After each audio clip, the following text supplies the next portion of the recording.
Hey, this is Dave. Thanks for joining me for this episode of Ordering Your Financial World. This is our last episode.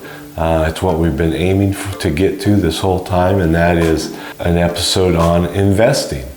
So today we hope to answer the question of when can I invest? So I don't normally give the date of when I do these videos, but because we're in such wild economic times, and I'm hoping that these videos will be something that are out there for a long period of time, I want everybody to know this is today is May 11th, 2022. The stock market has dropped tremendously over the past, especially the last 3 weeks.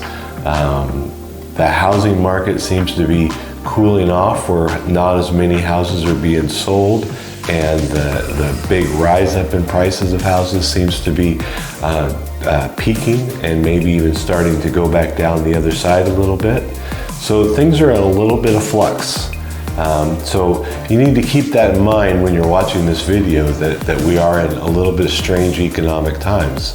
I think the thoughts I'm going to give you are good for any economic time, but this is an especially strange time. So today I want to talk to you about when can I invest? I think the best time for you to invest is when consumer debt is zero. We talked a lot about debt. We talked about potentially even selling your car to get out of debt. But you need to not have consumer debt when you're looking to invest. You're paying the highest interest rates possible on consumer debt. So you need to get that all taken care of before you start to invest. You need to wait till you have an appropriate reserve. So in one of our videos, we talked about having $1,000 reserve. That was a bare minimum to get those if you were in debt. If you had large consumer debt, that you needed to have at least $1,000 before you started to really focus in on that consumer debt and putting every dollar towards it. Once you get out of debt, you need to probably have somewhere in the neighborhood of 1 to 3 months of your wages in reserve. Okay?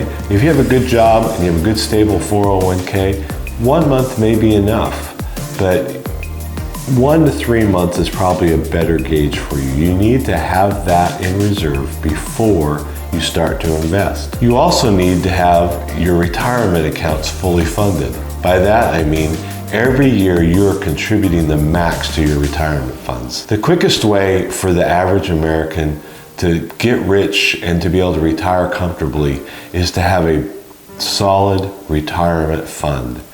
And to do that, you need to be contributing to it the maximum amount you can, especially because in many situations, your employer is also contributing to your plan.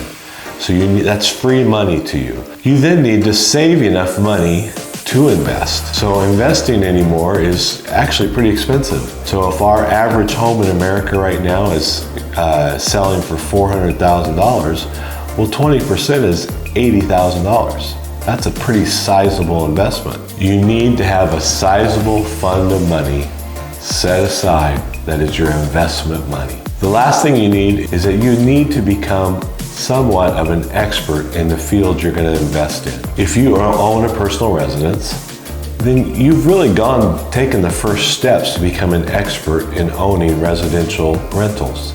You bought the house, you've gone through the mortgage process, you found the neighborhoods you wanted to live in. That's the kind of expertise I'm speaking to. You need to know the area that you want to invest in. You need to know about how much you can pay. You need to have penciled it out. So that's what I mean by becoming an expert. If you're going to be in commercial real estate, you need to learn a little bit about commercial real estate. If you're going to just invest in the stock market, which is okay, you need to become an expert in the stock market. You need to understand the terminology. So I talked about having $50,000 to $100,000 to invest. That was for commercial real estate or residential real estate.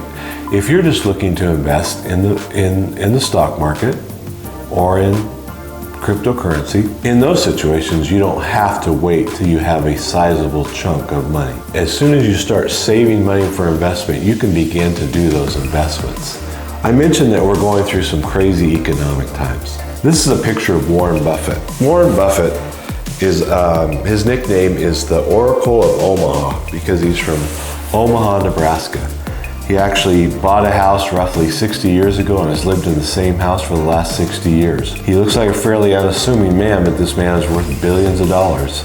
And he is the CEO of Berkshire Hathaway, one of the largest investing companies in the world. He is arguably the best investor of the last 60 years. He has made billions of dollars in the stock market. So he has a lot of wise words that we should really listen to.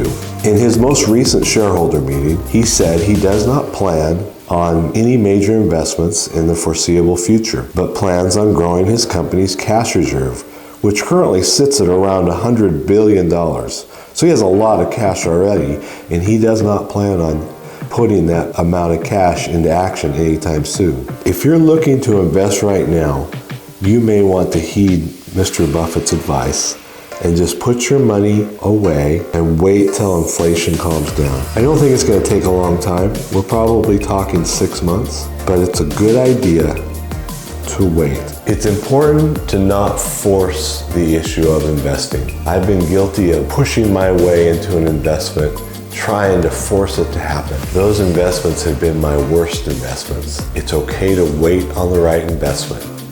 Take advantage of these 3 to 6 months and wait for the right investment. Thanks for watching my series on ordering your financial world. I hope you have a great day, and I hope you have an abundant life. Take care.